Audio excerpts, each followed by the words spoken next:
हादिया 2008 से पहले क्या था, देख के ही बता दो। हाई ग्रोथ, लो इन्फ्लेशन। उसके बाद 2008 से 2009 से 12 ग्रोथ कम थी, इन्फ्लेशन ज़्यादा थी। उसके बाद कुछ लिखा था उसके बाद 2012 से 14 मॉडरेट ग्रोथ रेट,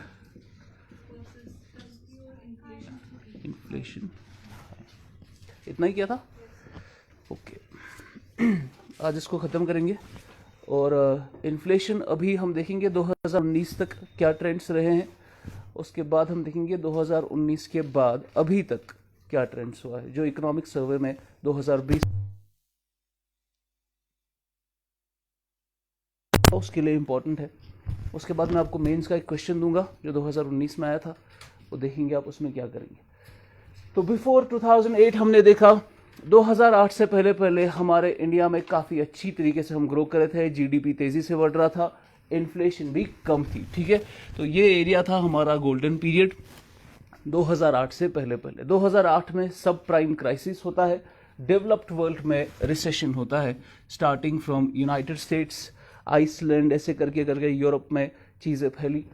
और यूनाइटेड स्टेट्स में जो क्राइसिस होता है उसको हम कहते हैं सब प्राइम क्राइसिस, या इसको हम कहते हैं 2008 ग्लोबल रिसेशन। 2008 global recession. हमने इससे पहले एक बारी पढ़ा था डिप्रेशन, वो कब का हुआ था, 1929 में। वो ग्रेट डिप्रेशन था, उसी के जैसा कुछ ग्रेट रिसेशन भी हमने देखा 2008 में। 2008 में जो रिसेशन देखा हमने यूनाइटेड स्टेट्स में 40 साल तक ऐसी अनएम्प्लॉयमेंट, ऐसी बेरोजगारी, ऐसी कम डिमांड हमने नहीं देखी थी। ग्रेट डिप्रेशन के बाद से हमने 2008 में वो देखी। और हुआ क्या असल में यूनाइटेड स्टेट्स में, इसमें एक बहुत अच्छी डॉक्यूमेंट्री है, उसने ऑस्कर जीता है, आप वो सब प्लीज़ वो देख लेना, बहुत अच्छी डॉक्यूमेंट्री हो, इनसाइड जॉब। इसकी जो नरेशन की है वो मैट डेमन ने की है। ये देखना आप, ये ग्लोबल रिसेशन पे कमाल की डॉक्यूमेंट्री है। इसमें उन्होंने बहुत अच्छे से एक्सप्लेन किया है यूनाइटेड स्टेट्स में 2008 में क्या हुआ था। अब 2008 में मैंने आपको कहा था इसको हम सब प्राइम क्राइसिस कहते हैं। सब प्राइम क्राइसिस यानी जो बैंक्स थे, देखिए असल में हमारे जो बोरोवर्स होते हैं जो क्या लेते हैं, लोन लेते हैं। अब ये लोन लेंगे किससे, बैंक से। अब बैंक इनको लोन देगा, तो ये फॉर एग्जांपल आपका बैंक है, ये बैंक से लोन लेंगे। और बैंक से जब लोन लेते हैं तो रिटर्न में क्या देते हैं, मॉर्गेज, है ना, मॉर्गेज रखना पड़ता है, कुछ गिरवी रखना पड़ता है। तो इन्होंने बैंक से लोन लिया। उसके बाद ये बैंक्स, ये 2008 का जो क्राइसिस हुआ यूनाइटेड स्टेट्स में, ये 2008 में शुरू नहीं हुआ था, ये चल रहा था 1990 से। तो 90 से उनकी इरैशनल पॉलिसीज की वजह से एक बबल क्रिएट हुआ था हाउसिंग इंडस्ट्री में।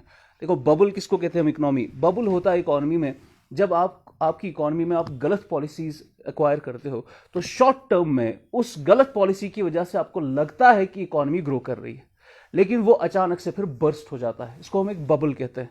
तो इन्होंने 1990 से इन बैंक्स ने क्या किया, अब देखो ये इंडिया में भी हो रहा है अब, और ऐसी हालत अभी हो रही है। आपको इस में मालूम पड़ेगा कि कितना हम अभी भी खतरे में है, करेंसीज कितना डिफॉल्ट कर सकती है। अब बोरोवर्स है जो कर्जदार है, जो कर्ज ले रहे हैं, बैंक से कर्ज ले रहे हैं, रिटर्न में क्या दे रहे हैं, मॉर्गेज दे रहे हैं। अब बैंक को फॉर एग्जाम्पल इन्होंने कर्ज लिया और इन्होंने जो लोन लिया, सपोज हाउसिंग लोन लिया इन्होंने, हाउसिंग लोन तो इस लोन से इन्होंने क्या बनाया, अपना घर बनाया फॉर एग्जाम्पल। या इन्होंने हाउसिंग लोन के अलावा कुछ स्टूडेंट लोन लिए, एजुकेशन लोन इसको कहते हैं, कुछ इन्वेस्टमेंट लोन्स लिए। और जो भी वहाँ पे उनके पास स्टूडेंट लोन ले रहा था कोई, या कोई इन्वेस्टमेंट के लिए पर्पसेस के लिए लोन ले रहा था, वो अपना घर ही, अपना हाउस ही वहाँ पे गिरवी रखता था। क्योंकि यूनाइटेड स्टेट्स में ऑलमोस्ट घर, जैसे कश्मीर में होता है ना, घर सबके पास होता है एटलीस्ट अपना अपना, और बाहर तो लोग रेंट पे रहते हैं, उनका घर नहीं होता अपना। लेकिन यहाँ पे अपना अपना घर है हमें। तो जब भी फॉर एग्जाम्पल हम दिल्ली में थे शादीपुर में, करोल बाग रिलेटिवली बहुत एक्सपेंसिव जगह है रहने के लिए, तो हम जाते हैं करोल बाग से थोड़ा आगे के स्टेशन में। तो करोल बाग के दूसरे स्टेशन पे पटेल नगर आता है, वो बहुत ही कंजेस्टेड एरिया है। उसके बाद एक और स्टेशन है शादीपुर, वो हमारे लिए मेजॉरिटी कश्मीरी शादीपुर में रहते हैं। तो हम शादीपुर में रह रहे थे और जैसे ही हम गए वहाँ, वो हमको कश्मीरियों को, वो जैसे हम यहाँ बिहारियों को देखते हैं ना, वैसे ही वो कश्मीरियों को वहाँ देखते हैं, आई स्वेयर। और उनको लगता है कि हम जैसे वहाँ पे सड़क पे रहते थे और हम दिल्ली आ गए, मतलब बेरोजगार थे तो दिल्ली आ गए। अब उनको नहीं पता कि जितना हमारा हम सब का जितना घर होता है अपना, उधर उनके 10 खानदान फिट बैठेंगे, है ना। तो वैसे यूनाइटेड स्टेट्स में अपना अपना घर होता है सबका, और उन्होंने उस घर को गिरवी रखा होता है जब वो लोन लेते हैं। फाइन। अब इन्होंने ये मॉर्टगेज रखी बैंक के पास।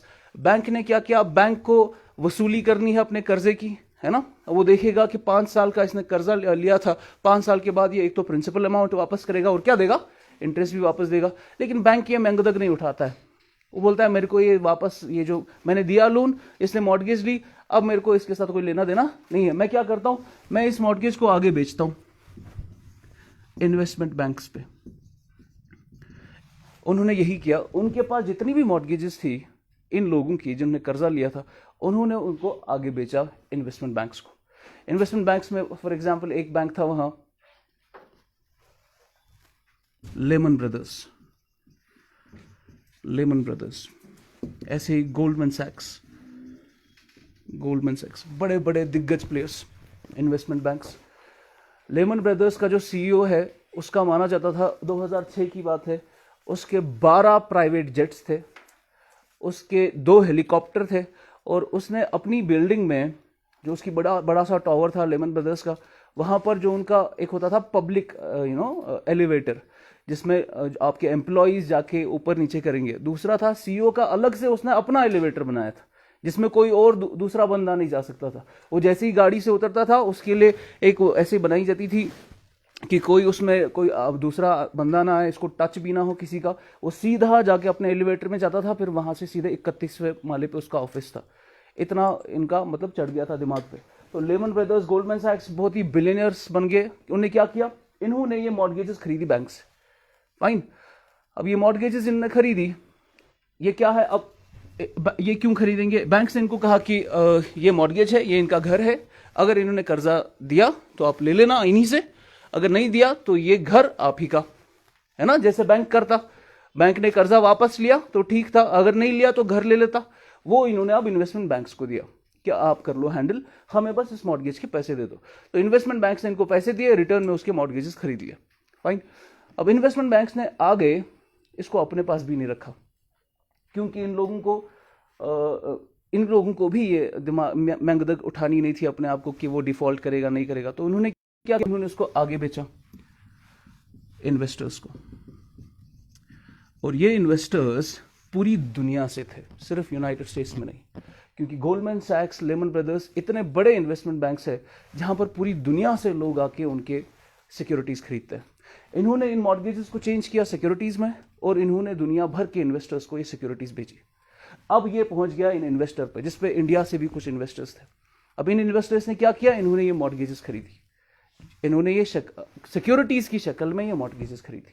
अब जब ये इन्होंने खरीदी यही मॉर्टगेजेस, अब अगर यहां पे डिफॉल्ट होता तो नुकसान किसका होता, इसने तो अपने पैसे ले लिए, इसने भी अपने पैसे ले लिए, नुकसान इन्वेस्टर्स का होता जो पूरी दुनिया में थे।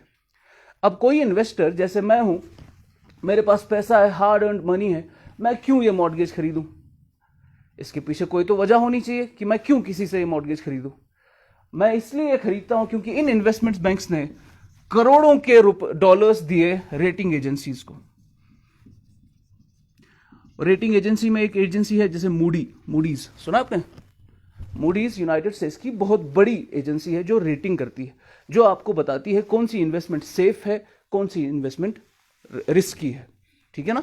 जब भी आपको इन्वेस्टमेंट करनी होती है, आप उस पर्टिकुलर इन्वेस्टमेंट की रेटिंग देखते हो कि इसकी मार्केट में रेटिंग क्या है, और रेटिंग एजेंसी आपको बोलती है कि कौन सी इन्वेस्टमेंट आपके लिए सेफ है और कौन सी इन्वेस्टमेंट आपके लिए रिस्की है। और इन्होंने इन मूडीज को अरबों डॉलर, इनके मूडीज, S&P एक और था, इन इन रेटिंग एजेंसीज को पैसा खिलाया और इन रेटिंग एजेंसीज ने इन मॉर्गेजेस को AAA रेटिंग दी। AAA होता है आपकी सबसे ज्यादा प्रॉफिटेबल सिक्योरिटी और जिसमें रिस्क फ्री होता है, उसमें कोई रिस्क नहीं होता है। तो हुआ क्या, बोरोवर्स ने अपनी मॉर्गेज दी बैंक को और कर्जा लिया, बैंक ने वो मॉर्गेज आगे इन्वेस्टमेंट बैंक को दी, ठीक है ना। इन्वेस्टमेंट बैंक ने पूरी दुनिया से इन्वेस्टर्स लिए और वो आगे बेचे। लेकिन इन्वेस्टर्स क्यों खरीदेंगे वो मॉर्गेज? क्योंकि रेटिंग एजेंसी उनको बोलती है कि इन मॉर्गेजेस की रेटिंग AAA है, ये बहुत सेफ है और प्रॉफिटेबल है। और इन्वेस्टर्स इसलिए भी खरीद रहे थे ये क्योंकि जो इन्होंने कर्जा दिया था बोरोवर्स को, उस पर 15 या 18% का रेट ऑफ इंटरेस्ट होता था, तो इनको भी काफी ज्यादा फायदा हो रहा था। अभी तक सब ठीक चल रहा था, लेकिन 2000 के बाद इन्होंने क्या किया? आप देखो मुझे बोलो आप, बैंक सबसे ज्यादा पैसा कैसे कमाएगा? इसी प्रोसेस में बैंक को अगर सबसे ज्यादा पैसा कमाना है, कैसे कमाएगा? अगर ये सबसे ज्यादा मॉर्गेजेस हासिल करेगा, उसको ये आगे बेच सकता है ना। तो बैंक अगर ज्यादा मॉर्गेज लेगा लोगों से, उसको ये आगे इन्वेस्टमेंट बैंक्स को बेच सकता है। इन्वेस्टमेंट बैंक सबसे ज्यादा प्रॉफिट कैसे कमाएगा? अगर ये इन्हीं मॉर्गेजेस को सिक्योरिटीज बना के आगे इन्वेस्टर्स को बेचेगा, है ना।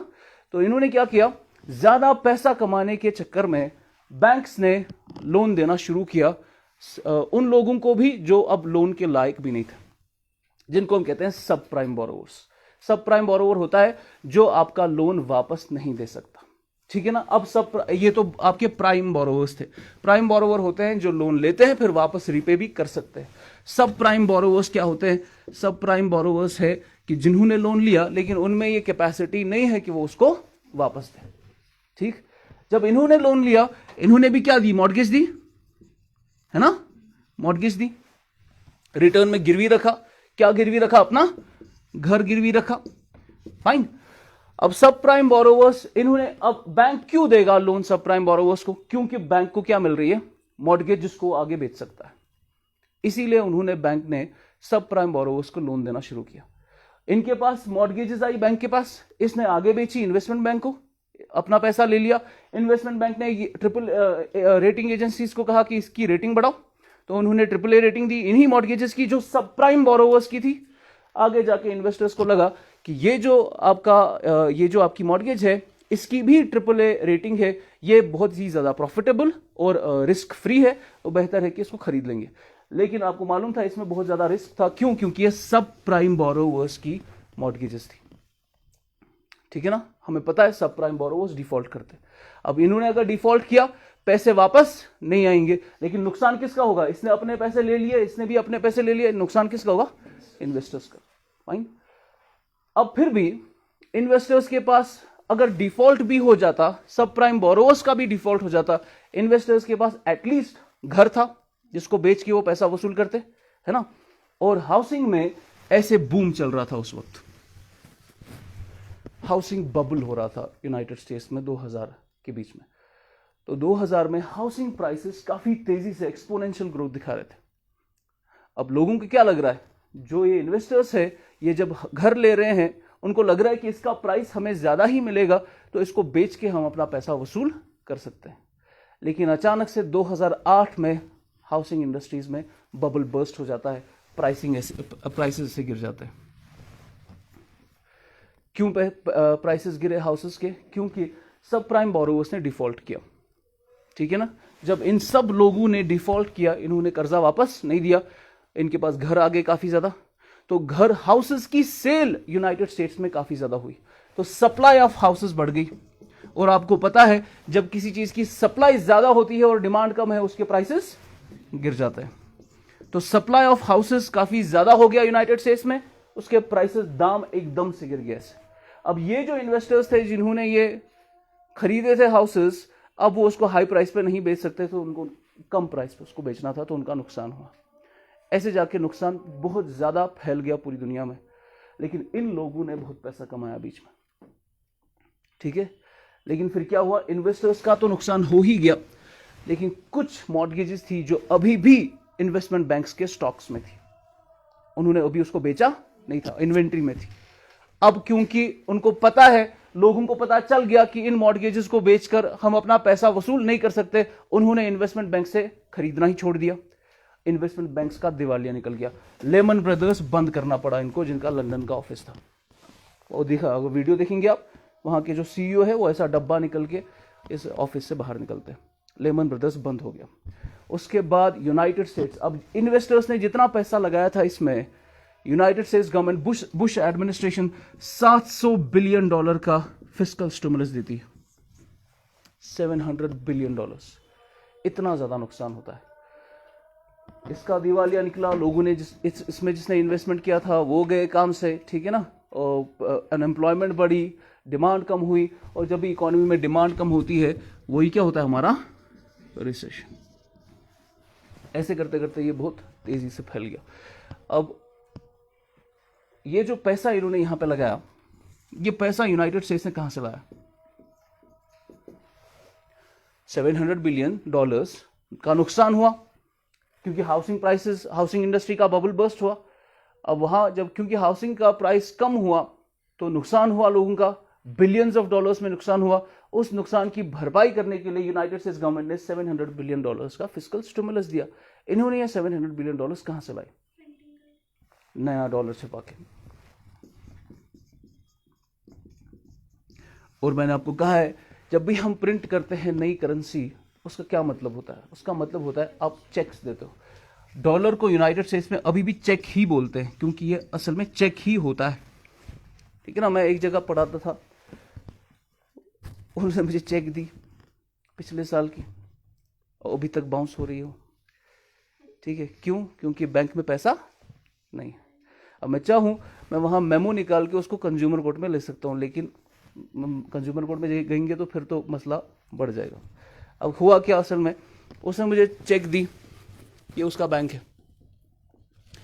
उसने मुझे चेक दी सपोज 50,000 की। बोला कि भाई इसका डेट है 15 दिसंबर को जाना, निकाल लेना बैंक से। मैं गया 15 दिसंबर बैंक के पास, मैंने ऑलरेडी एक को दी थी, उसको मैंने बोला 15 को निकाल लेना है। 15 को जैसे ही 15 होगा उसी दिन निकाल लेना, मुझे भरोसा नहीं था उस पर। तो मैंने बंदे को दी ये चेक ऑलरेडी। उसने देखा कि इस बैंक में, इस अकाउंट में सिर्फ 25,000 रुपए, ओनली 25,000। अब मैंने ये सोचा था कि चलो अगर एटलीस्ट 40,000 रुपए होते। अब आपको पता है चेक कितने की है? 50 की। अब 50 से कम अगर अमाउंट है अकाउंट में, वो निकलेगा नहीं। 50 है तब निकलेगी चेक। तो मैंने सोचा मैं 10,000 यहीं से डालता हूँ अकाउंट में, 50 निकाल लूंगा फिर, ठीक है ना।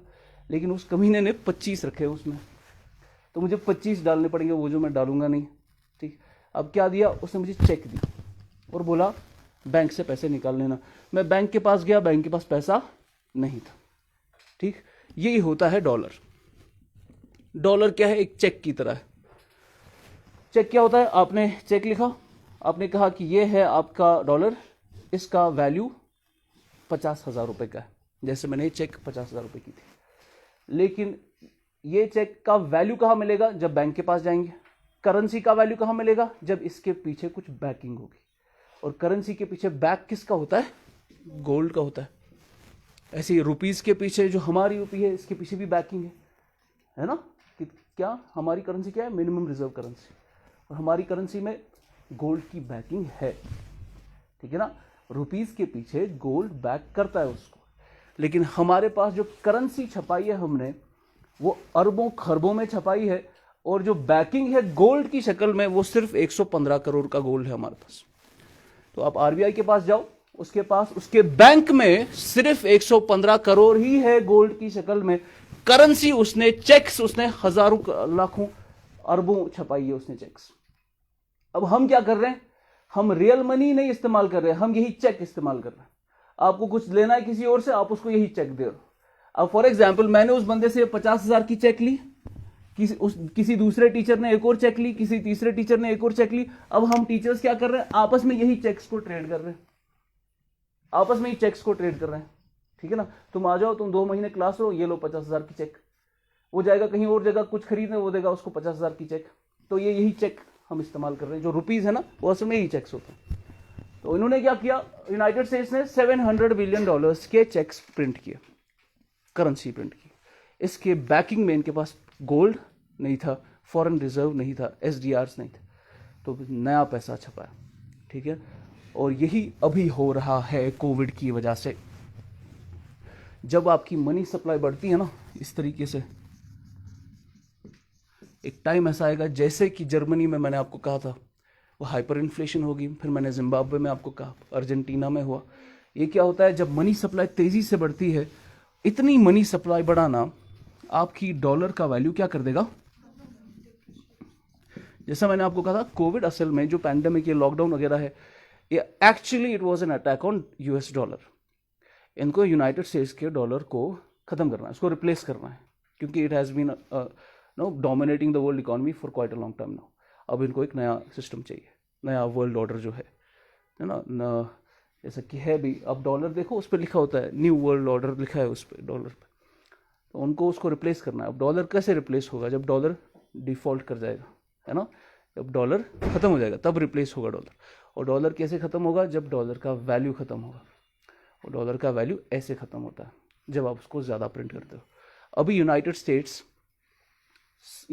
की गवर्नमेंट दुनिया की ऐसी गवर्नमेंट है जिसका सबसे ज़्यादा कर्जा है, वो सबसे ज़्यादा इन डेप्ट गवर्नमेंट यूनाइटेड स्टेट्स की गवर्नमेंट। उन्होंने बहुत कर्जा लिया है, ठीक है ना। और वो जब अपना फिस्कल स्टिमुलस देते हैं, पैसा छपा के पंप करते हैं इकोनॉमी के अंदर, उस करेंसी का वैल्यू कम हो जाता है। करेंसी का वैल्यू कम होगा, हमारा परचेजिंग पावर कम होगा। हमने जो मेहनत करके एसेट्स बनाए थे उसको हमने करेंसी में रखा था, लेकिन करेंसी ख़त्म हो गई, पैसा ख़त्म हो गया, हमारी प्रॉपर्टी ख़त्म हो गई, ठीक है ना। इसीलिए करेंसी में पैसा रखना तो गलत ही है। तो इन्होंने 2008 में $700 बिलियन का फिस्कल स्टिमुलस दिया। एग्जैक्टली ऐसा ही कर रहे हैं ये 2020 में, फिर से फिस्कल स्टिमुलस दे रहे हैं। अब इंडिया ने परसों क्या किया, आत्मनिर्भर क्या था वो, कितना दिया, कितना फिस्कल स्टिमुलस था, 20 लाख करोड़ का फिस्कल स्टिमुलस था। 20 लाख करोड़ की एक्स्ट्रा करेंसी पंप की गई इंडियन इकोनॉमी में, ठीक है ना। तो expect a greater inflation now इसकी वजह से। जैसे कि ये कब हो रहा, 2008 में हाउसिंग बबल बर्स्ट हुआ। 2005 में रघुराम राजन ने एक पेपर लिखा था, और उसने, क्योंकि वो उस वक्त चीफ इकोनॉमिस्ट थे आईएमएफ के, और आईएमएफ के चीफ इकोनॉमिस्ट की हैसियत से उन्होंने यूनाइटेड स्टेट्स के बड़े बड़े बैंकर्स को और दुनिया के बड़े बड़े सेंट्रल बैंकर्स को, जिसमें यूनाइटेड स्टेट्स की ट्रेजरी के जो चीफ थे उनको भी बुलाया। एक मीटिंग हुई होटल में। इस मीटिंग में रघुराम राजन ने अपना पेपर उनको दिखाया, जिसमें उन्होंने 2005 में प्रिडिक्ट किया था कि हम बहुत ही रिस्की इन्वेस्टमेंट्स कर रहे हैं, हमारा काफ़ी ये जो मॉर्टगेजेस जा रहे हैं ये काफ़ी रिस्की है, सब प्राइम बोरोवर्स है। और उसने पहले ही प्रिडिक्ट किया था it can lead to a global financial crisis. और अभी भी कुछ लोग प्रिडिक्ट कर रहे हैं हम जा रहे हैं एक बड़े ही ग्लोबल फाइनेंशियल क्राइसिस की तरफ, फिर से पैंडेमिक की वजह से।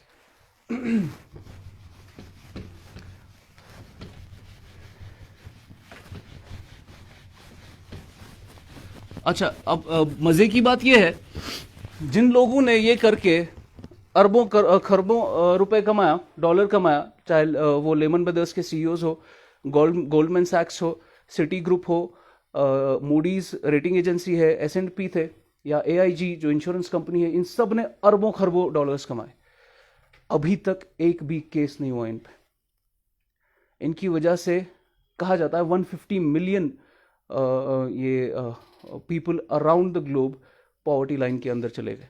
लेकिन इनकम इन इन्वेस्टमेंट्स के इन इन्वेस्टर्स के इन इंस्टीट्यूशंस पे एक भी केस नहीं हुआ, क्रिमिनल केस।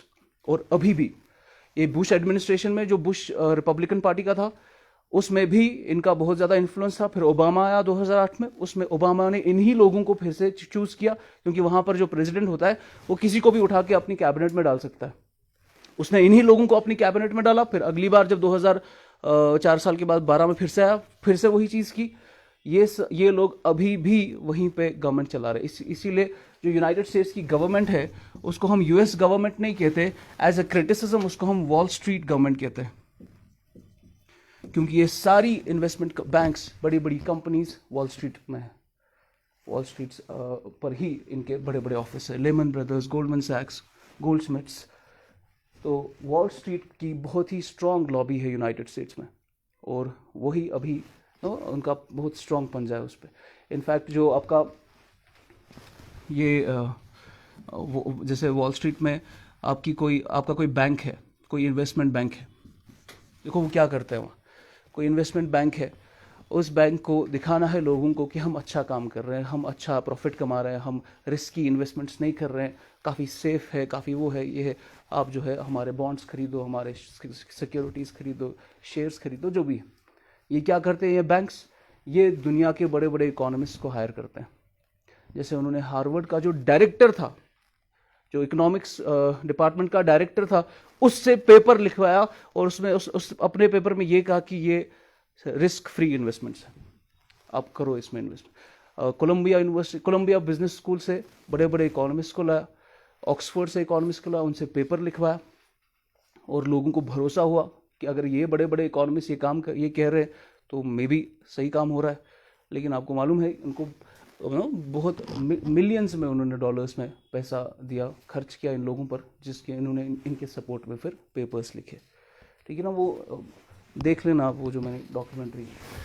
तो जैसे ही दुनिया भर में ये रिसेशन हो रहा था तो यूनाइटेड स्टेट्स और डेवलप्ड वर्ल्ड में डिमांड क्या हो गई, कम हो गई।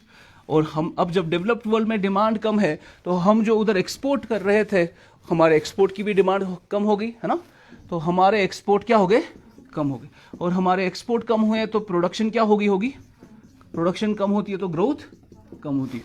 तो यही हुआ 2008 के बाद, सब प्राइम क्राइसिस के बाद 2009 से 12 में हमारी ग्रोथ कम हो रही थी, लेकिन इन्फ्लेशन ज़्यादा थी। इन्फ्लेशन क्यों ज़्यादा थी, दो वजह से। पहली, इन्फ्लेशन इसलिए ज़्यादा थी क्योंकि ग्रोथ जब कम होती है, केनीज ने हमें क्या कहा, आप ग्रोथ को बढ़ाओ गवर्नमेंट इंटरवेंशन करके। और गवर्नमेंट इंटरवेंशन कैसे होता है, अपना एक्सपेंडिचर करो, खर्चा करो लोगों पे, फिस्कल स्टिमुलस। तो और यही किया, गवर्नमेंट ने अपना फिस्कल स्टिमुलस दिया, नरेगा वगैरह खुलाया, लोगों के हाथ में पैसा आया। जब पैसा आता है तो डिमांड बढ़ती है, डिमांड जब भी बढ़ती है लेकिन सप्लाई नहीं बढ़ रही है तो क्या होती है, डिमांड पुल इन्फ्लेशन होती है। तो यहाँ पे इन्फ्लेशन होने लगी। ये ज़्यादा इन्फ्लेशन क्यों हो रही थी 2009 से 12 में, क्योंकि गवर्नमेंट ने फिस्कल स्टिमुलस प्रोवाइड किया। लेकिन एक और वजह थी ज़्यादा इन्फ्लेशन की, वो क्या था, फूड इन्फ्लेशन हो रही थी। ग्लोबली फूड के प्राइसेस बढ़ रहे थे। फूड के प्राइसेस बढ़ेंगे, आपको मालूम है, हमने WPI में पढ़ा, होलसेल प्राइस इंडेक्स में फूड की वेटेज है वो भी बढ़ेगा, कंज्यूमर प्राइस इंडेक्स में फूड की वेटेज है वो भी बढ़ेगा। लेकिन ज़्यादा क्या बढ़ेगा, CPI, क्योंकि फूड की वेटेज ज़्यादा किस में है, CPI में। ठीक है, ये देखा हमने। उसके बाद 2009 से 12 के बाद 2012 से 14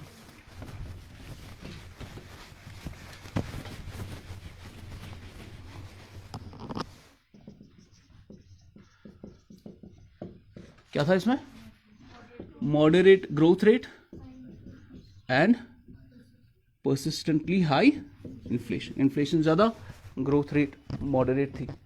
परसिस्टेंट हाई इन्फ्लेशन क्यों थी, क्योंकि इकोनॉमी में मनी सप्लाई ज़्यादा थी।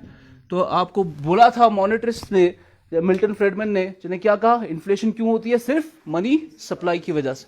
तो मनी सप्लाई अगर ज़्यादा है इसका मतलब क्या है, लोगों के हाथ में मनी इन हैंड ज़्यादा है तो डिमांड ज़्यादा है, डिमांड ज़्यादा है तो डिमांड पुल इन्फ्लेशन होगी, इन्फ्लेशन बढ़ेगी इससे। तो मनी सप्लाई क्योंकि ज़्यादा थी, हमारी इन्फ्लेशन हमारी इन्फ्लेशन हाई थी। और जब आपकी इन्फ्लेशन हाई होती है, मनी सप्लाई ज़्यादा है, तो रुपीज़ इकोनॉमी में ज़्यादा हो गए, है ना, मनी सप्लाई रुपीज़ की ज़्यादा होगी। इसके कंपैरिजन में डॉलर जितने थे उतने ही है। तो डॉलर अगर उतने ही है और रुपीज़ बढ़ रहे हैं तो क्या होगी, करेंसी की डेप्रीसिएशन होगी। और यही वो टाइम था जब हमने कहाँ से कहाँ पहुँचे, 45 से 60 हमारी एक्सचेंज रेट छलांग मार गई। और जब आपकी डेप्रिसिएशन होती है तो करेंसी से पैसा बाहर जाता है, तो क्या हुआ, कैपिटल फ्लाइट, लोगों ने इंडिया से पैसा बाहर निकाला।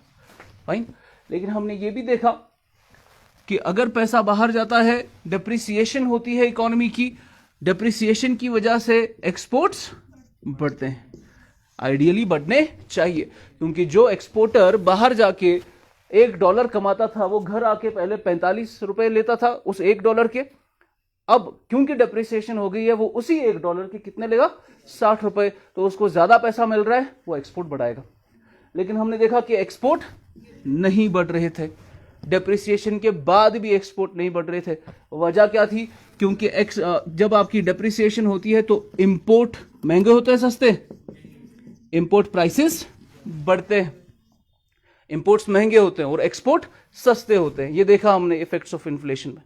अब इन्फ्लेशन हो रही है, मनी सप्लाई ज्यादा है, डेप्रिसिएशन हो गई, एक्सपोर्ट बढ़ने चाहिए थे लेकिन नहीं बढ़े। लेकिन हमें पता है डेप्रिसिएशन की वजह से महंगे हो जाते हैं इंपोर्ट, और हमने कहा 33% में हम जो इंपोर्ट करते थे उसका 33% क्या था?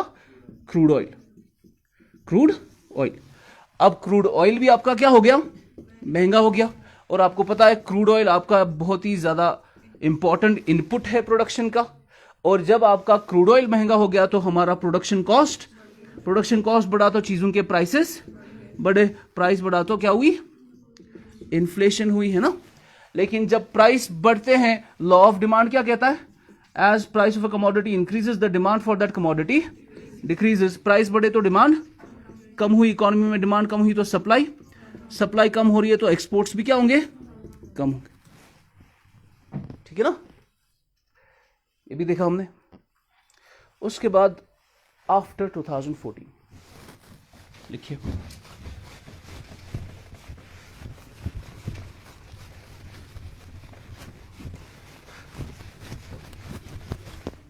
हाँ बोलो, बताइए।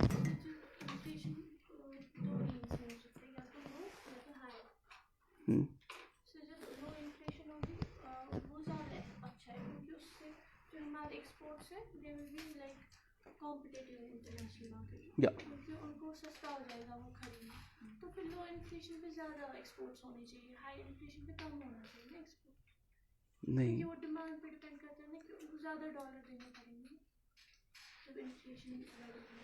ज्यादा डॉलर कैसे देने पड़ेंगे इन्फ्लेशन अगर हो रही है? पहले अगर $1 मतलब $20 का था, ठीक, अब जैसे $30 का हो गया ठीक। लेकिन वो डिपेंड करता है ना कि जब मतलब वो अब उसकी मतलब उसका वो जैसे इन्फ्लेशन की वजह से ज़्यादा इसमें तैयार हो रहा है ना वो प्रोडक्ट, इन्फ्लेशन की वजह से $20 में हो रहा था उसका $60 में वो तैयार हो रहा है, तो वहाँ से डॉलर भी बढ़ेगा ना उसका। तो आप क्या कह रहे हो? एक्सपोर्ट कम होने बढ़ने चाहिए लो इन्फ्लेशन पे, ये कह रहे हो आप? मुझे एग्जैक्टली समझ नहीं आ रहा आपका क्वेश्चन क्या है, पर हम इसको जब ज़्यादा इन्फ्लेशन हो जाएगी ना हाई, तब एक्सपोर्ट्स फिर भी स्टिल बढ़ेंगे। आपकी इन्फ्लेशन जब भी हाई होती है, इन्फ्लेशन हाई होने से अगर आपने डिप्रिसिएशन होने दी इकोनॉमी की, यानी एक्सचेंज रेट आपकी 45 से 60 होगी, 60 से 70 होगी, इन्फ्लेशन हाई होने की वजह से जो डिप्रिसिएशन होती है इकोनॉमी की, क्यों डिप्रिसिएशन होती है? क्योंकि इन्फ्लेशन हाई तभी होती है जब आपने मनी सप्लाई बढ़ाया होता है इकोनॉमी में। मनी सप्लाई बढ़ा तो क्या होगी? डिप्रिसिएशन होगी इकोनॉमी। डिप्रिसिएशन जब भी हो रही है तो आपका डॉलर पहले 60 में आपको मिलता था एक, अब 70 में मिल रहा है एक, आपके एक्सपोर्ट्स बढ़ते हैं। अब जितनी ज़्यादा डिप्रिसिएशन होगी उतने ज़्यादा आपके एक्सपोर्ट बढ़ने चाहिए, क्योंकि वो कॉम्पिटिटिव होते हैं, इंटरनेशनल मार्केट में सस्ते हो जाते हैं। अब आपकी इन्फ्लेशन अगर ज़्यादा है, आपके प्रोडक्ट्स इंटरनेशनल मार्केट में ज़्यादा सस्ते होंगे, ठीक है ना। तो पर ज़्यादा इन्फ्लेशन एक्सपोर्ट इंडस्ट्री के लिए तो अच्छा है, लेकिन हमारी डोमेस्टिक इंडस्ट्री के लिए अच्छा नहीं है। तो डोमेस्टिकली हम सफ़र करेंगे उससे, ठीक है ना। इसीलिए हम एक हेल्दी बैंड में इन्फ्लेशन को रखते हैं, उसमें एक्सपोर्ट का भी फायदा हो और डोमेस्टिकली हमारा भी फायदा हो। तो हमारा बैंड जो है 2 to 6% का है। हम चाहते हैं कि 6% के अंदर अंदर रहे इन्फ्लेशन। 6% की इन्फ्लेशन हो रही है, एक्सपोर्ट तो बढ़ेंगे उससे। 7% की होगी तो ज्यादा बढ़ेंगे, लेकिन 7% हमारे लिए अच्छा नहीं है, तो हम उसको हमारे लिए भी अच्छा हो, एक्सपोर्टर्स के लिए भी अच्छा हो, ठीक है ना। और इसमें क्योंकि इंपोर्ट भी करते हैं हम, इसलिए ज्यादा इन्फ्लेशन नहीं रख सकते। चाइना का क्या बोल रहा है?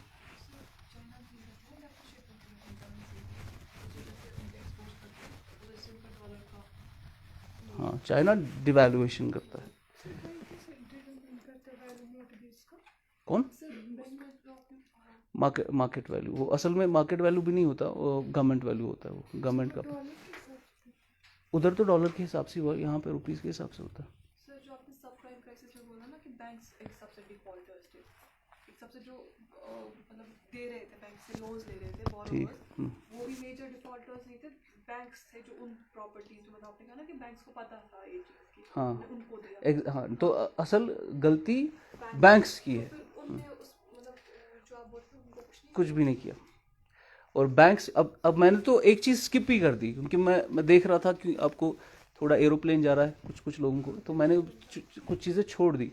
उन्होंने क्या किया, इन्हीं इन्वेस्टमेंट बैंक्स ने, जिन्होंने वो मॉर्गेजेस बैंक से खरीदी थी और उसको आगे इन्वेस्टर्स को बेची, उनको पता था ये फेल हो जाएंगी, उन्होंने इसके खिलाफ पहले से इंश्योरेंस कराया था। ठीक है ना, उन्होंने AIG एक बड़ी इंश्योरेंस कंपनी है, गोल्डमैन सैक्स ने पहले से AIG के पास इंश्योरेंस कराया था कि अगर ये CDO, उनको हम CDOs कहते हैं, अगर ये CDO आपका फेल होगा, मुझे इसका पैसा चाहिए। और AIG का दिवालिया निकल गया, क्योंकि वो सारे CDOs फेल हो गए। उसने गोल्डमैन सैक्स को लगभग $90 बिलियन देने पड़े उसको एज एन इंश्योरेंस। इनको पता था ये लोग कांड कर रहे हैं, तब भी इन्होंने किया, और उसके खिलाफ बेटिंग भी की, कि उनको पता था ये फेल होगा, और फेल होने पे इन्हें इंश्योरेंस कराया था इससे पहले। जैसे होता ना, किसी को पता है, अंदर से ही पता है कि मेरे पास अब ज़्यादा टाइम नहीं है, वो क्या करता है, अपना हेल्थ इंश्योरेंस करता है, प्रीमियम भरता है। जैसे होता है ना, फॉर एग्जांपल आपको मालूम है, जो श्रीनगर में रहते, मुझे नहीं पता गांव में क्या होता है, लेकिन जैसे फॉर एग्जांपल आपके हमारे कॉलोनीज़ में होती है ना वेलफेयर कमेटी, मर्द कमेटी शॉर्ट में, जो मुर्दा जब भी होता है कोई, तब मर जाता है कोई, तो क्या जो कमेटी आती है, काम करती है उधर 3 दिन के लिए, खर्चा भी वही करती है, फिर जाके पूरी कम्युनिटी जो है मिलकर खर्चा करती है उस एक घर पे। तो कुछ लोग क्या करते हैं, कुछ उनको पता होती है बंदा टपकने वाला है हमारा, वो क्या करते हैं, कमेटी का हिस्सा बनते हैं, हाँ, एक दो महीने के इंस्टॉलमेंट्स देते हैं कि मैं भी इसका हिस्सा हूँ, मेरे घर पे भी कोई मरेगा तो वो देख लेना। तो वही होता है, जब मर गया तो फिर कमेटी आती है, 20-30-40 हज़ार का पैसा खर्च करती है ना, ऐसा होता है। वैसे ही इनको पता था ये फेल होने वाला है, इन्होंने पहले से इसका इंश्योरेंस भी कराया था। तो इनके खिलाफ कुछ भी नहीं हुआ, क्योंकि बहुत स्ट्रांग लॉबी है इन बड़ी बड़ी कंपनीज की। किसी ने कुछ नहीं किया इनको पूछा गया कांग्रेस में, इनके सवाल हुए काफ़ी ज़्यादा इनको।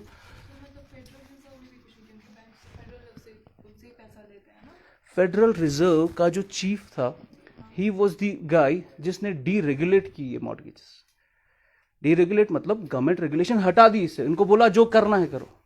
And he was the chief of Federal Reserve at that time, and he was reappointed by Obama after the financial crisis. तो इन लोगों को आप निकाल भी नहीं सकते, बहुत स्ट्रांग होल्ड है इनका यूनाइटेड स्टेट्स की गवर्नमेंट पे आफ्टर 2014।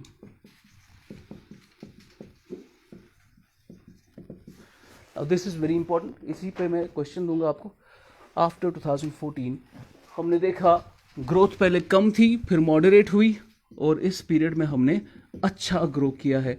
7% के अराउंड हमारी ग्रोथ हुआ करती थी 2014 के बाद, और इन्फ्लेशन भी मॉडरेट थी, स्टेडी इन्फ्लेशन थी, मॉडरेट टू लो इन्फ्लेशन हुआ करती थी इस पीरियड। ग्रोथ भी ज़्यादा, मॉडरेट इन्फ्लेशन। ओके, अब मॉडरेट इन्फ्लेशन या लो इन्फ्लेशन अगर है कब, 2014 के बाद, इसकी एक वजह ये थी, इन्फ्लेशन इसलिए कम हुई, महंगाई इसलिए कम हुई क्योंकि क्रूड ऑयल प्राइसेस कम हो गए। एक तो ये कम हुआ, फूड प्राइसेस भी ग्लोबली क्या हुए, कम। तो फूड इन्फ्लेशन और ऑयल इन्फ्लेशन दोनों कम हुई, जिसकी वजह से हमारी हाई इन्फ्लेशन से, जो पिछले इतने सालों से हाई इन्फ्लेशन थी, वो मॉडरेट और लो की तरफ चली गई। क्यों? क्योंकि हमारे ऑयल प्राइसेस और फूड प्राइसेस कम हुए, तो इन्फ्लेशन कम हुई। नहीं, क्रूड ऑयल का तो वो गल्फ कंट्रीज ने किया ना, गल्फ कंट्रीज का ऑयल एक्सपोर्ट होता था, फाइन। अब उनके ऑयल की डिमांड कम हो गई असल में ग्लोबली, क्योंकि यूनाइटेड स्टेट्स ने खरीदना छोड़ दिया, बड़ी बड़ी कंट्रीज ने खरीदना छोड़ दिया। They switched on to renewable energy, ठीक है ना, दे स्विच, उन्होंने शेल गैस वहाँ पे दिखाया, तो ऑयल की डिमांड कम हुई। जब डिमांड कम होती है, आपको मालूम है इस चीज़ की डिमांड कम है, तो आप प्राइसेस भी क्या करते हो, तो इसीलिए उन्होंने प्राइसेस कम किए गोल्ड ऑयल। वो मॉडरेट या लो इन्फ्लेशन हो रही है, क्रूड ऑयल प्राइसेस गिर रहे हैं, साथ ही साथ फूड के प्राइसेस भी गिर रहे हैं। और यही वो टाइम था जब हमने एक स्टेबल एक्सचेंज रेट, करेंसी हमारी स्टेबल हो गई, करेंसी स्टेबल हो गई 65 से 70 के बीच में करेंसी स्टेबल हो गई हमारी।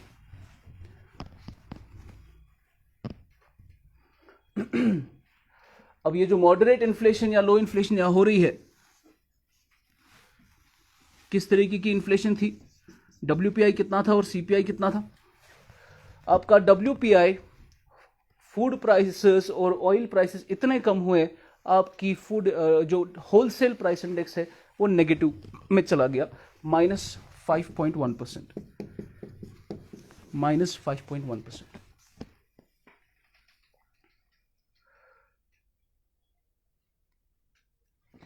और CPI में 4.9%, माइनस नहीं था, प्लस में, क्योंकि हमने देखा CPI ज्यादा होता है किससे?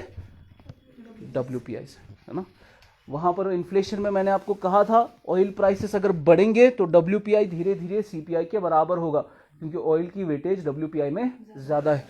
अब क्योंकि ऑयल के प्राइसेस कम हो रहे हैं तो ज्यादा असर किस पे पड़ेगा?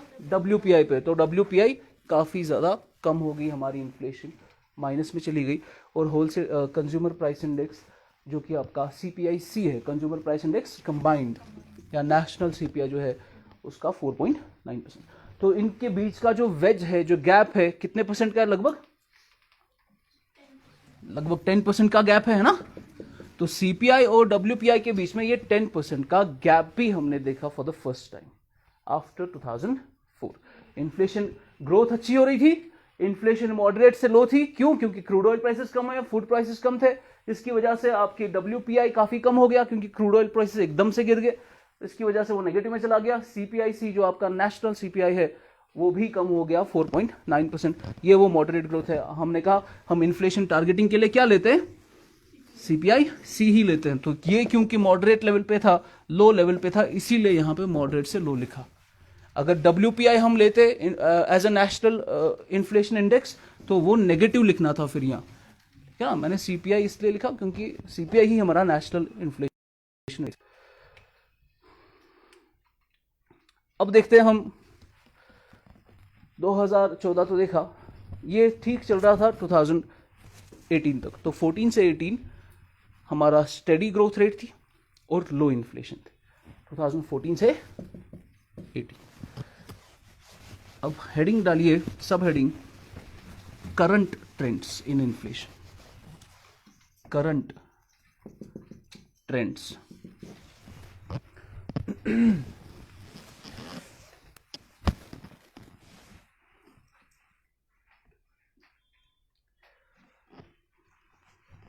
अच्छा, अभी देखा हमने 2014 से 18 में CPI और WPI के बीच में जो वेज था, जो गैप थी, कितनी थी? लगभग 10% की। CPI कितना था? 4.9, WPI -5.1। ये जो वेज है बिटवीन CPI एंड WPI, ये 2018 के बाद कॉन्ट्रैक्ट हुआ, कम हुआ। तो पहला पॉइंट लिखिए, आपका CPI इसमें था लगभग 2.6%, 2.5%,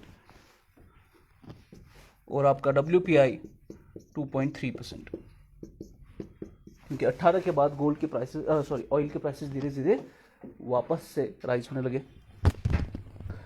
पॉइंट लिखिए, the wedge between CPI and WPI has been moderating,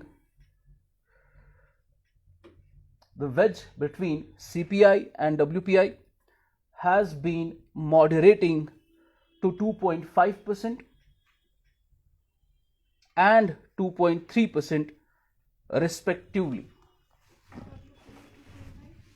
CPI 2.5, WPI 2.3%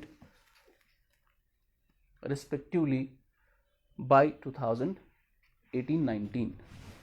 By 2018-19 तो ये वेज कम हुआ। उसके बाद कुछ इंपॉर्टेंट ऑब्जर्वेशंस की थी इस साल के इकोनॉमिक सर्वे ने। तो 3 ऑब्जर्वेशन है, वो मैं बताता हूँ। सब हेडिंग लिखो इसी के अंदर, इकोनॉमिक सर्वे 2019-20। जो अगला आएगा वो खुद से पढ़ लेना, उसमें देख लेना क्या है उधर। 19-20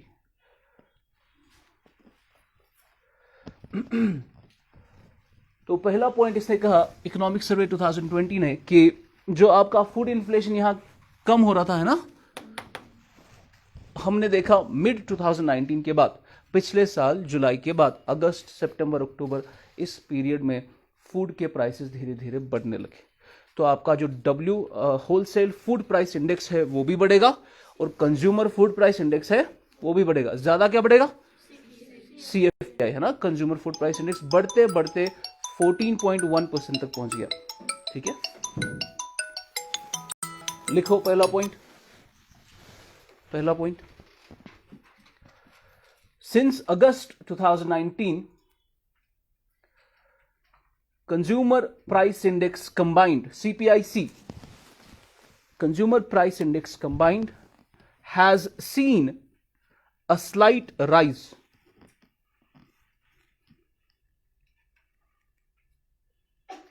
to 7.4%।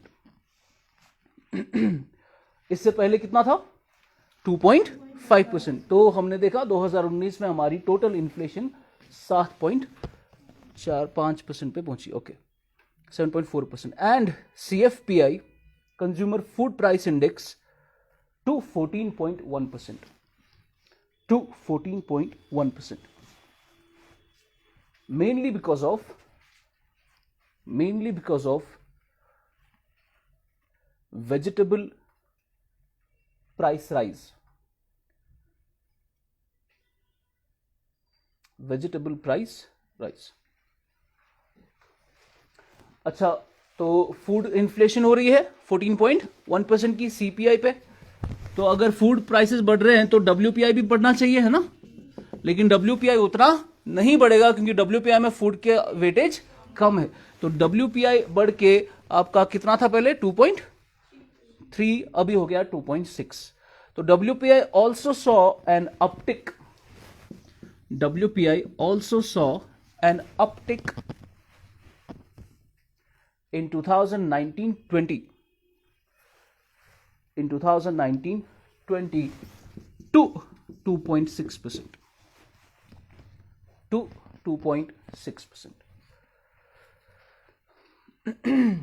एक और ऑब्जर्वेशन जो इकोनॉमिक सर्वे ने की, जो आखिरी पॉइंट है हमारा इस टॉपिक का, दैट इज इकोनॉमिक सर्वे ने कहा कि कुछ सालों से जो आपका CPI अर्बन है, और क्या था दूसरा? CPI rural. क्योंकि अर्बन एरिया और रूरल एरिया में फूड इन्फ्लेशन कहां ज्यादा होती होगी? अर्बन एरिया में। और खासकर हमने देखा, इकोनॉमिक सर्वे ने यह कहा कि पिछले एक साल में जो एग है, वेजिटेबल्स है, ठीक है ना, फ्रूट्स है, इनके प्राइसेस अर्बन एरिया में ज्यादा है कंपेयर टू रूरल एरिया। तो CPI अर्बन क्या होगा? ज्यादा होगा, और CPI रूरल उतना ज्यादा नहीं होगा। पहली वजह ये क्या है? पहली वजह कि फूड के डिफरेंशियल प्राइसेस है ना, डिफरेंशियल प्राइसेस है, अर्बन पे ज्यादा है और रूरल पे कम है, फूड इन्फ्लेशन। दूसरी वजह उन्होंने ये कहा कि रूरल इकोनॉमी में हमने ये देखा है, क्योंकि इंडिया में स्लो डाउन चल रहा है, मैन्युफैक्चरिंग में स्लो डाउन है, ऑटोमोबाइल में स्लो डाउन है, तभी जाके इंडिया ने रिसेंटली फिस्कल स्टिमुलस दिया ऑटोमोबाइल सेक्टर को।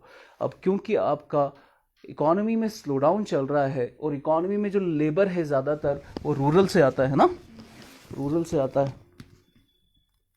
तो क्या हुआ कि स्लो डाउन की वजह से लोगों की जो वेजेस है, इनकम है, वो क्या हो गया? कम हुआ। वेजेस अगर कम हो रही है तो आपकी डिमांड क्या हो जाएगी? कम, है ना? और आपके चीज की जो आप खरीदना चाहते हो उसकी डिमांड कम है, तो उसके प्राइस भी क्या होगा? कम। इसीलिए आपका CPI रूरल कम है CPI अर्बन से। क्यों? क्योंकि वहां वेजेस, रियल वेजेस कम है, डिमांड कम है, तो डिमांड अगर कम है तो चीजों के प्राइसेस भी कम हो गए, तो CPI रूरल थोड़ा कम है CPI अर्बन से। लिखो point. Since 2018, CPI urban has been consistently above, CPI urban has been consistently above CPI rural due to differential rates of food inflation. Due to differential rates of food inflation. Since 2018, CPI urban has been consistently above CPI rural due to differential rates of food inflation. Because, point 1, in 2019, point 1, in 2019, urban areas registered much higher food inflation. Urban areas jaldi registered much higher food inflation, mainly led by, ज्यादा inflation किसकी हुई? Serials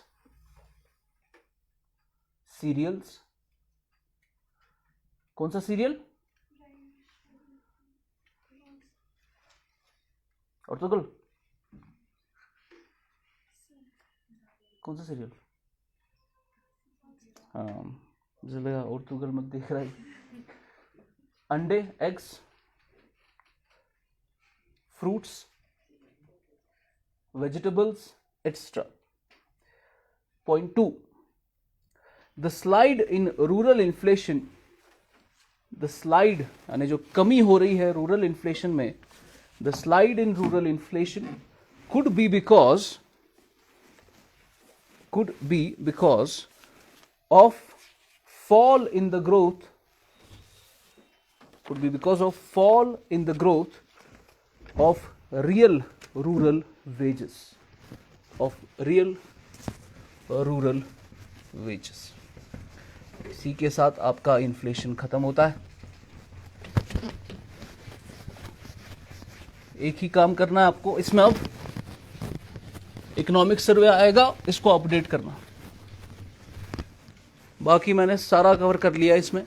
इससे बाहर कुछ भी नहीं है inflation में, जितना मैंने आपको पढ़ाया है. अब क्योंकि मैंने सारा पढ़ा लिया है तो क्वेश्चन लिखो. चलो लिखो question.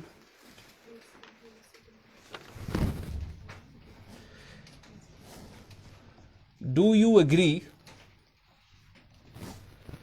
with the view that steady GDP growth and low inflation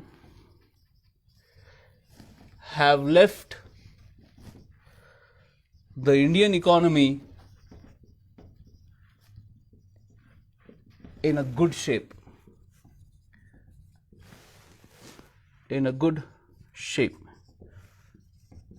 Give reasons in support of your answer.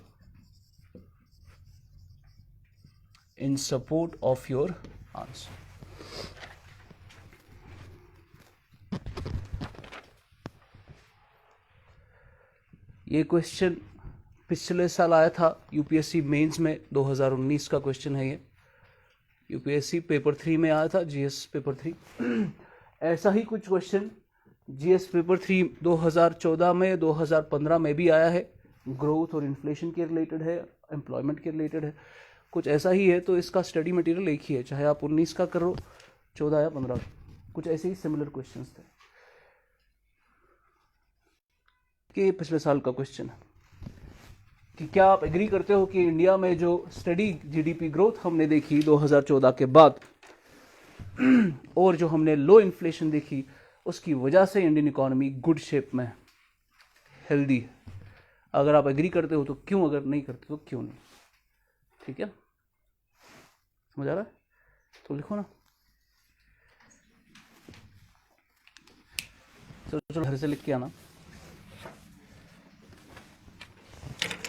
Next topic है हमारा, नया टॉपिक,